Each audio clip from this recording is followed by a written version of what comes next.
नमस्कार दोस्तों। मैं हूं अनाया और आप सुन रहे हैं दस्तक अनाया के साथ। अगर आप पहली बार इस चैनल पर आए हैं तो चैनल को सब्सक्राइब जरूर करें, क्योंकि आपके ऐसा करने से अगली कहानी की दस्तक सबसे पहले आपके दरवाजे पर होगी। और कहानी को लाइक और शेयर जरूर करें। और कहानी को सुनने के बाद अपने कमेंट से जरूर बताएं कि आपको आज की कहानी कैसी लगी। और अगर आपका कोई पर्सनल एक्सपीरियंस है तो उसे मेरे साथ जरूर शेयर करें। तो चलिए समय को और बर्बाद ना करते हुए कहानी को शुरू करती हूँ।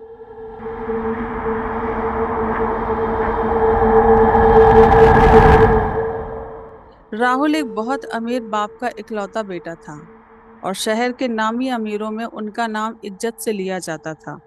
राहुल एक सरल स्वभाव का लड़का था जो बेंगलुरु की एक बड़ी आईटी कंपनी में सॉफ्टवेयर इंजीनियर के तौर पर काम करता था।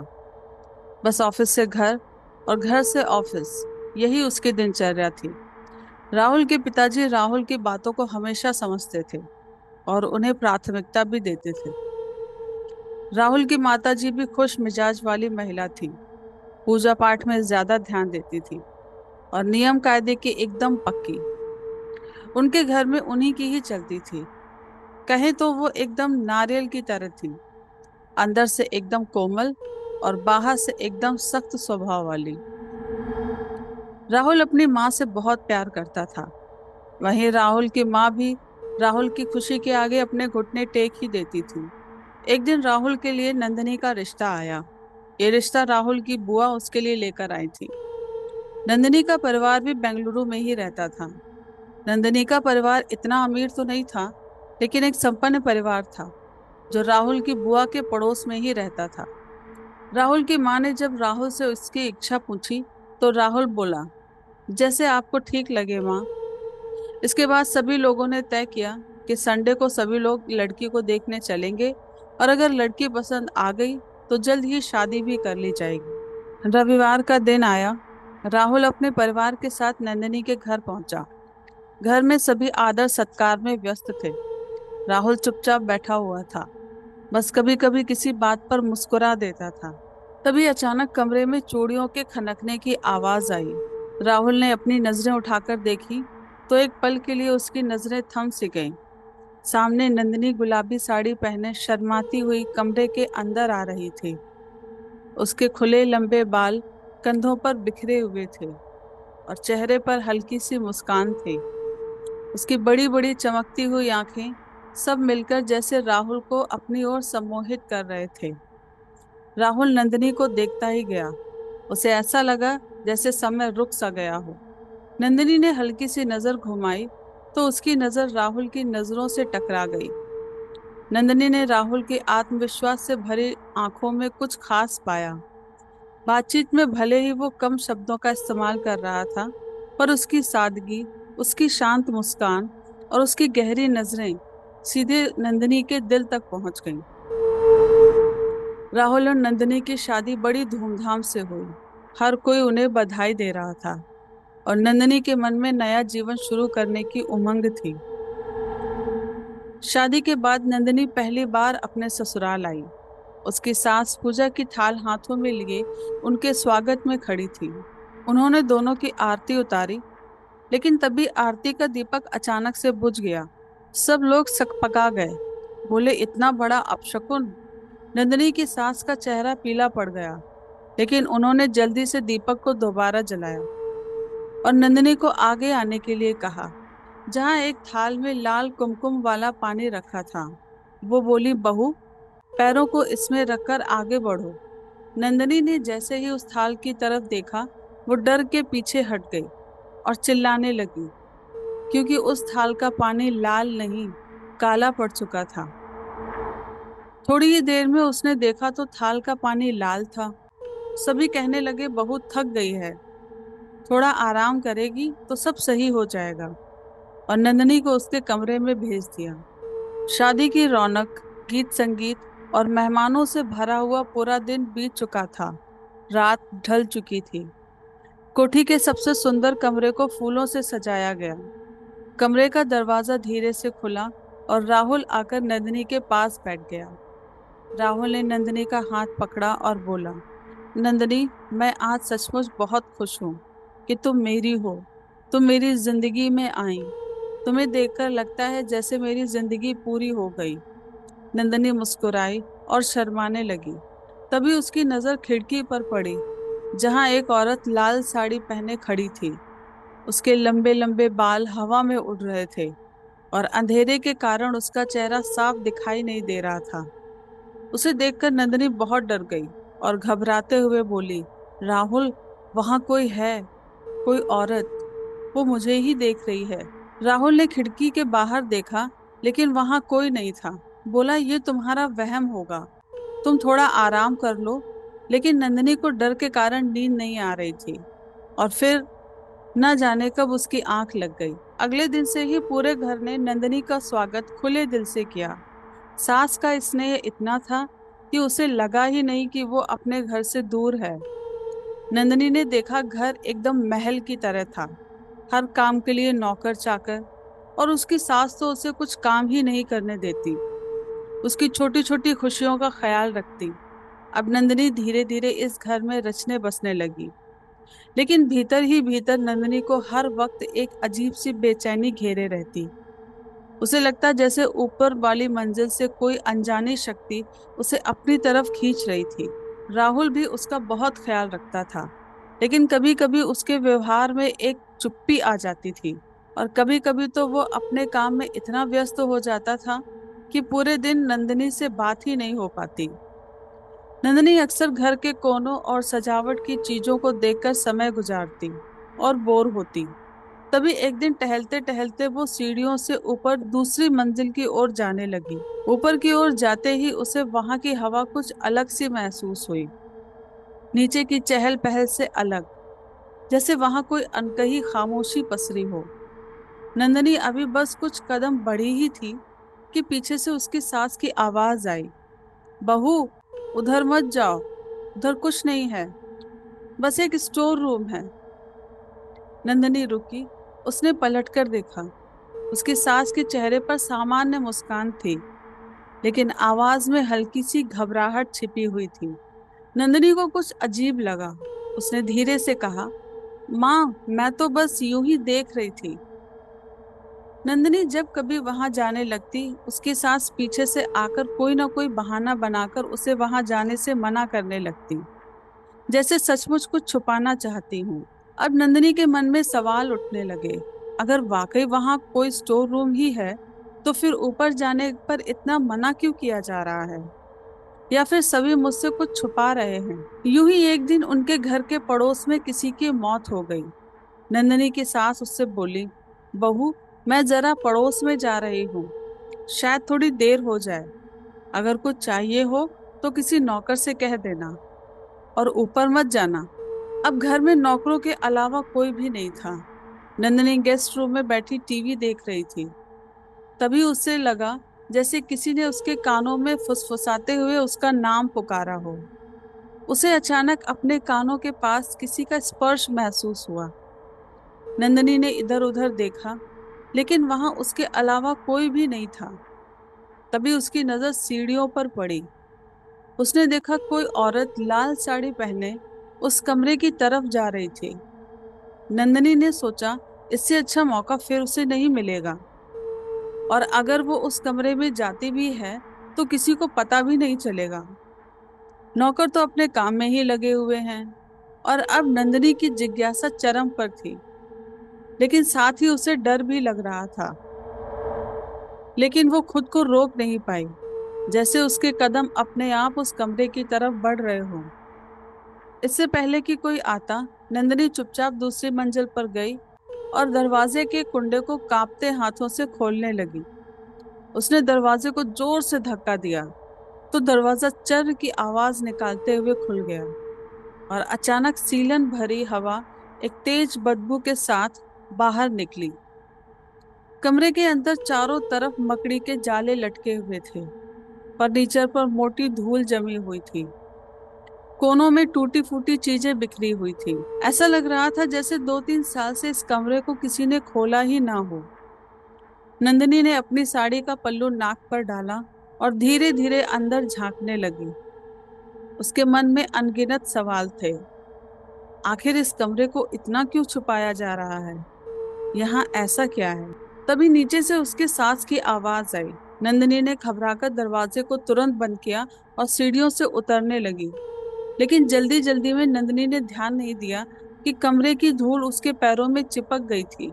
नंदिनी की सास की नजर जैसे ही नंदिनी की चप्पलों पर पड़ी, उनकी आंखें गुस्से से लाल हो गईं और गुस्साते हुए बोली, नंदिनी, मैंने तुम्हें कितनी बार मना किया कि उस कमरे में नहीं जाना। इसके बाद भी तुम्हारी हिम्मत कैसे हुई वहां जाने की? क्या तुम्हें मेरी बात की कोई परवाह नहीं? उनकी आवाज पूरे घर में गूंज रही थी। नंदिनी एकदम सकपका गई। उसका चेहरा पीला पड़ गया।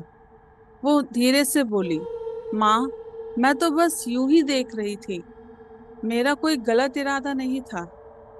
लेकिन नंदिनी की सास उसकी कोई भी बात सुनने को तैयार ही नहीं थी। बोली, तुम्हें समझ नहीं आता? अगर किसी बात के लिए मना किया जा रहा है तो उसे नहीं करना। नंदिनी ने पहली बार अपनी सास को इतने गुस्से में देखा था। उसका दिल धक धक कर रहा था।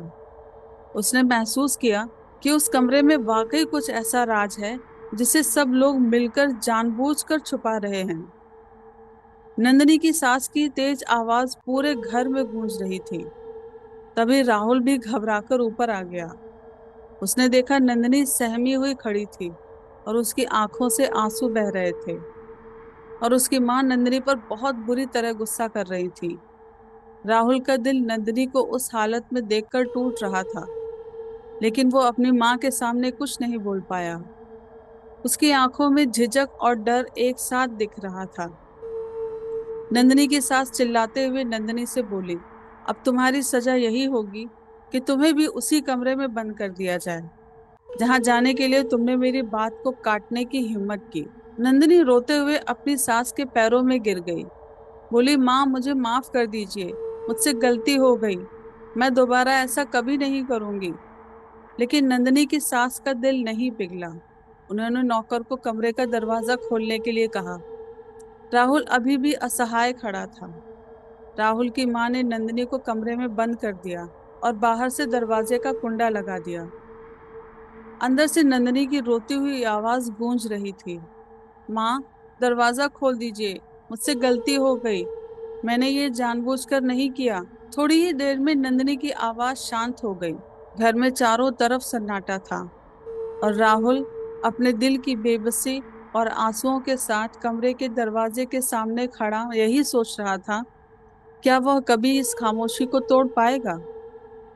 नंदिनी अंधेरे कमरे में सहमी और डरी हुई बैठी रो रही थी। वो समझ ही नहीं पा रही थी कि क्या सच में उसका कसूर इतना बड़ा था कि उसे इस तरह की सजा दी गई। कमरे में चारों ओर धूल, मकड़ी के जाले और सीलन की गंध उसके डर को और गहरा कर रही थी। कमरे में एकदम अंधेरा था। रात और गहरी होने लगी। नंदिनी को लगा जैसे कोई उसके बगल से धीमी धीमी सांस लेते हुए गुजर गया हो। उसके दिल की धड़कनें और तेज हो गईं। अचानक उसे महसूस हुआ कि कमरे के कोने में कोई बैठा है। जब उसने आंखों पर जोर डालते हुए गौर से देखा तो लगा एक औरत जिसने सुर्ख लाल साड़ी पहनी हुई थी उसके सामने बैठी हुई थी। उसके बाल लंबे और खुले थे जो उसके चेहरे पर बिखरे हुए थे। उसकी बड़ी बड़ी अंगारों की तरह जलती हुई आंखें जिनमें मोटा मोटा काजल लगा हुआ था और हाथों में टूटी चूड़ियां जो खून से लथपथ थी।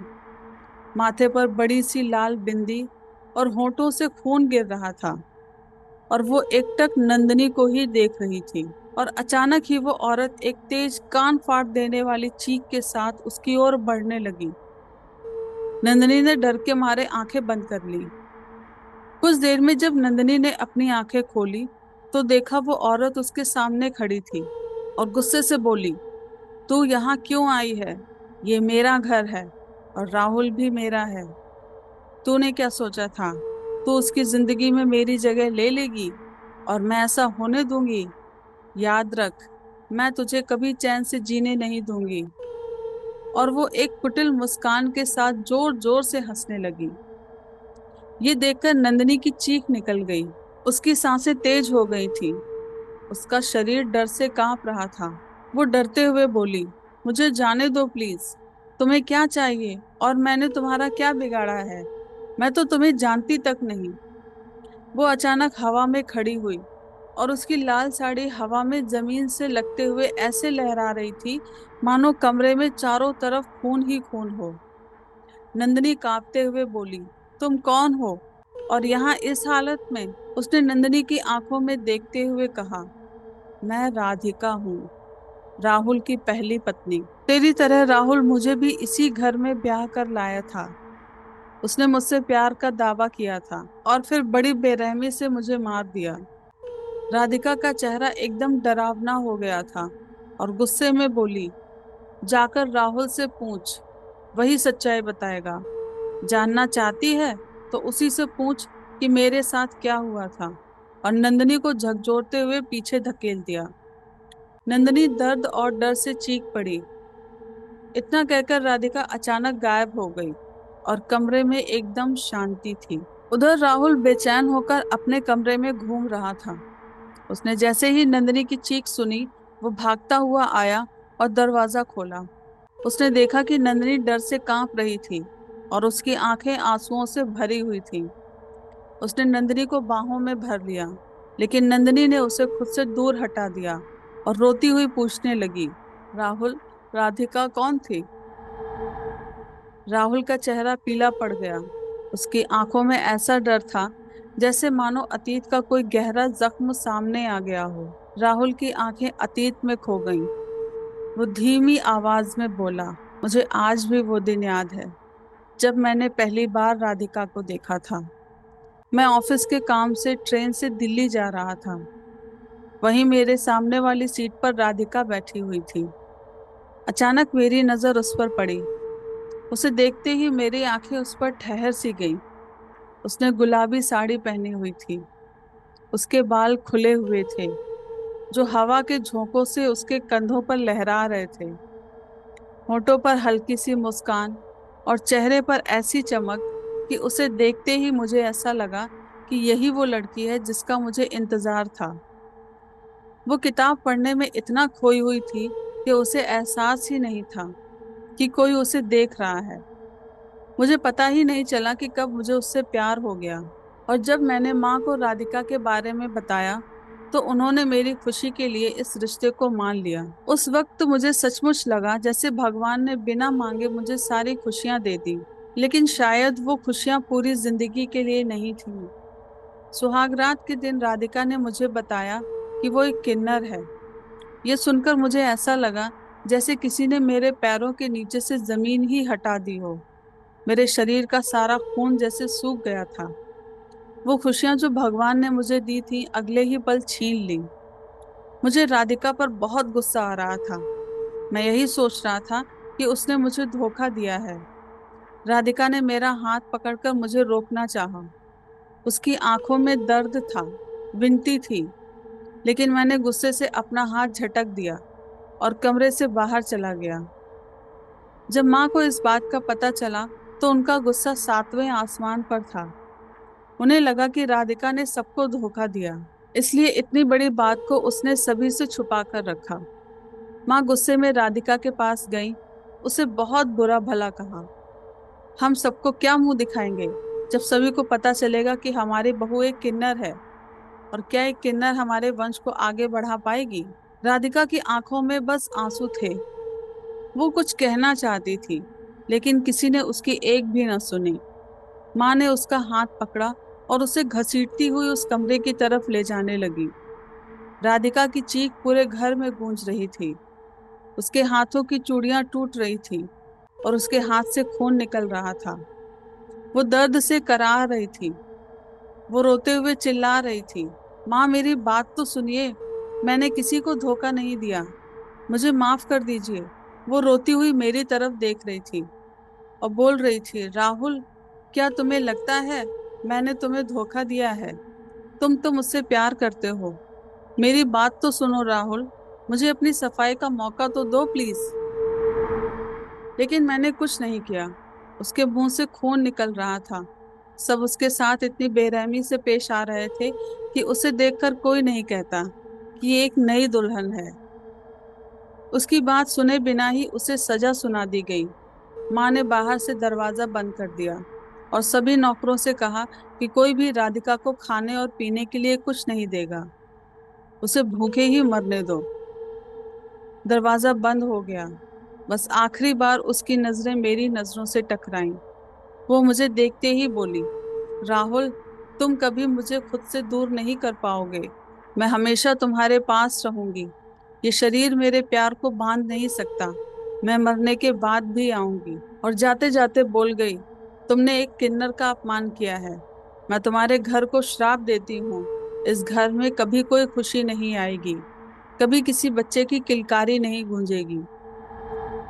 कुछ देर तक उसकी आवाज आई, लेकिन फिर धीरे धीरे कमरे से आती हुई आवाज शांत हो गई और कुछ ही दिनों में भूख से उसकी मौत हो गई। माँ ने सभी को बताया कि राधिका की मौत बीमारी से हुई थी। नंदिनी को ये सब सुनने के बाद अपने कानों पर यकीन ही नहीं आ रहा था कि जिस घर में उसे इतना प्यार मिला, उसी घर में किसी को इतनी बेरहमी से मार दिया गया। अगले दिन आधी रात के समय नंदिनी और राहुल दोनों सो रहे थे। तभी अचानक नंदिनी की आंख खुली। वो चुपके से उठी और ऊपर वाले कमरे की तरफ जाने लगी। इसी बीच जब राहुल की आंख खुली तो उसने देखा नंदिनी अपने बिस्तर पर नहीं थी। उसने कमरे के चारों तरफ देखा। नंदिनी कमरे में नहीं थी। तभी उसे किसी के सीढ़ियों में चढ़ने की आवाज आई। राहुल ने बाहर निकलकर देखा तो उसकी आंखें फटी रह गईं। उसने देखा नंदिनी उस कमरे के अंदर गई और दरवाजे को अंदर से बंद कर लिया। राहुल को कुछ समझ ही नहीं आया कि वो क्या करे। वो वापस अपने कमरे में आकर लेट गया, लेकिन उसको नींद नहीं आ रही थी। रात बीत चुकी थी और सुबह होने ही वाली थी। तभी उसे किसी के सीढ़ियों से उतरने की आवाज आई। नंदिनी कमरे में घुसी, राहुल की तरफ देखा और लेट गई। राहुल ऐसा दिखा रहा था जैसे कि वो सो रहा था। राहुल का डर से बुरा हाल था। उसका पूरा शरीर कांप रहा था। अगले दिन राहुल ने देखा नंदिनी ने वही साड़ी पहनी थी जो उसने राधिका को शादी की पहली रात तोहफे में दी थी। नंदिनी ने राहुल की तरफ ऐसे देखा कि एक पल के लिए राहुल को लगा कि वो राधिका ही थी। वो राहुल के पास आई और उसके गले लग गई। राहुल के पसीने छूट गए और डर से उसके पैर कांप रहे थे। ये वही एहसास था जो राधिका के गले लगने से होता था। तभी उसके मुंह से राधिका का नाम निकल गया। उसने तुरंत नंदिनी को झटके से दूर कर दिया और वहां से चला गया। वहीं घर के मंदिर में नंदिनी की सास पूजा कर रही थी। नंदिनी जैसे ही पूजा घर के सामने से गुजरी, अचानक दीपक फड़फड़ा कर बुझ गया। नंदिनी की सास ने देखा कि नंदिनी पूजा घर के बाहर खड़ी थी और उसकी परछाई पड़ते ही दीपक बुझ गया। उन्होंने कांपते हुए नंदिनी की तरफ देखा। नंदिनी उनकी तरफ कुटिल मुस्कान से देख रही थी, मानो कह रही थी, अब इस घर में वो कुछ अच्छा नहीं होने देगी। कभी अचानक घर का कुत्ता बिना कारण नंदिनी को देखकर ऐसे भौंकने लगता जैसे उसने कोई भूत देख लिया हो। कभी किचन के बर्तन अपने आप गिरने लगते, जबकि किचन में कोई होता भी नहीं था। ताजे खाने से बदबू आने लगती। घर के सारे नौकर डर से अपनी नौकरी छोड़ने लगे। घर के सभी सदस्य परेशान थे। उन्हें समझ ही नहीं आ रहा था कि ये सब क्यों हो रहा था। तभी राहुल की माँ ने कहा, उन्हें घर की शांति के लिए पूजा करवानी चाहिए। घर की हालत इतनी खराब थी कि उन्होंने जल्द ही पंडित जी को बुलाना सही समझा। अगले दिन ही पंडित जी को बुलवाया गया। पंडित जी ने जैसे ही घर के अंदर आने के लिए पैर को दहलीज पर रखा, उनकी आंखों के सामने एक औरत का डरावना चेहरा आ गया और एक तेज चीख उनके कानों में गूंजने लगी। पंडित जी ने तुरंत अपना पैर पीछे कर लिया। माफ करना माता जी, हम आपके घर के अंदर नहीं आ सकते। आपके घर में किसी बुरी शक्ति का वास है। वो कोई साधारण शक्ति नहीं है। आपके घर में प्रवेश हमारे लिए प्राणघातक हो सकता है। राहुल की माँ बोली, तो हम क्या करें पंडित जी? आप ऐसा मत कीजिए, कुछ तो करिए। पंडित जी बोले, आप चिंता ना करें माता, कल मैं अपने गुरुजी के साथ आपके घर आऊंगा। अगले दिन पंडित जी अपने गुरुजी के साथ राहुल के घर आते हैं।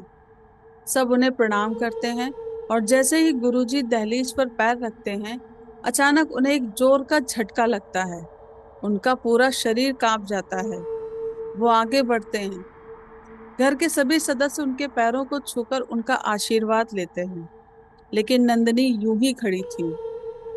उसकी तिरछी नजरें गुरुजी पर ही थी और शायद गुरुजी ने भी उसके अंदर छुपी उस चीज को भांप लिया था।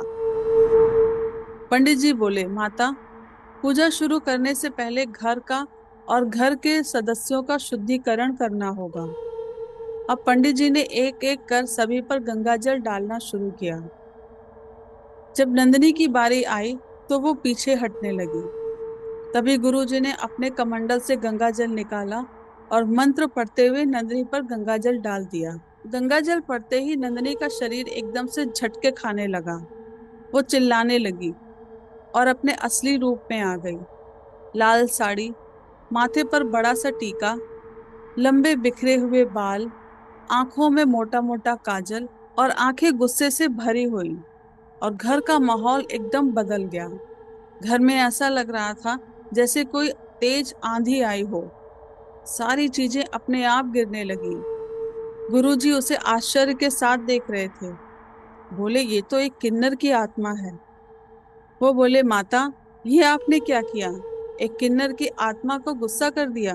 गुरुजी राधिका की आत्मा की तरफ देखते हुए बोले, तुम कौन हो और यहाँ इस घर में क्यों आई हो? राधिका का गुस्सा बढ़ता जा रहा था। बोली, मैं इस घर को बर्बाद कर दूंगी। इस घर में कोई भी चैन की सांस नहीं लेगा। कोई भी खुशी इस घर की दहलीज के अंदर नहीं आएगी। मैं इस घर को एक शमशान में बदल दूंगी। सबका डर से बुरा हाल था। गुरुजी बोले, माता, ऐसा इस घर में इस आत्मा के साथ क्या हुआ था? क्या तुम एक किन्नर की शक्ति को नहीं जानती? तुम्हारा घर सच में एक शमशान में बदल जाएगा। राहुल की माँ ने गुरुजी को सारी बात बताई, जो उन्होंने राधिका के साथ किया था। कैसे उन्होंने उसे एक कमरे में कैद करके उसे भूखा प्यासा रखा, जिससे उसकी मौत हो गई। राधिका गुस्से से चिल्ला रही थी।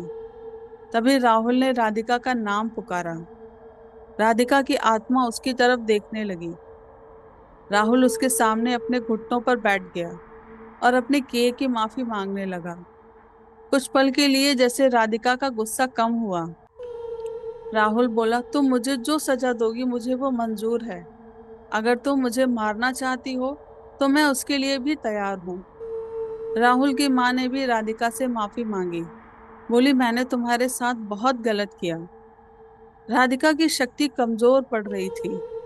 उसी समय गुरुजी ने अपने मंत्रों से राधिका की आत्मा को कैद कर लिया। गुरुजी बोले, अब इस घर को राधिका की आत्मा से मुक्ति मिल चुकी है और अब वो वापस नहीं आएगी, क्योंकि अब वो मेरे वश में है। सभी ने चैन की सांस ली। बहुत दिनों बाद राहुल उस रात चैन और सुकून भरी नींद सोया। सुबह जब उसकी आंख खुली तो उसने देखा नंदिनी अपने बिस्तर पर नहीं थी। तभी उसकी नजर कोने में पड़ी आराम कुर्सी पर गई। राहुल बोला, नंदिनी, तुम वहां क्यों बैठी हो? तभी वो हंसने लगी। बोली, नंदिनी नहीं, राधिका। मैंने तुमसे कहा था ना, मैं तुम्हें कभी अकेला नहीं छोड़ूंगी। मैं वापस आ गई हूँ राहुल, हमेशा के लिए। तो दोस्तों, ये थी हमारी आज की कहानी।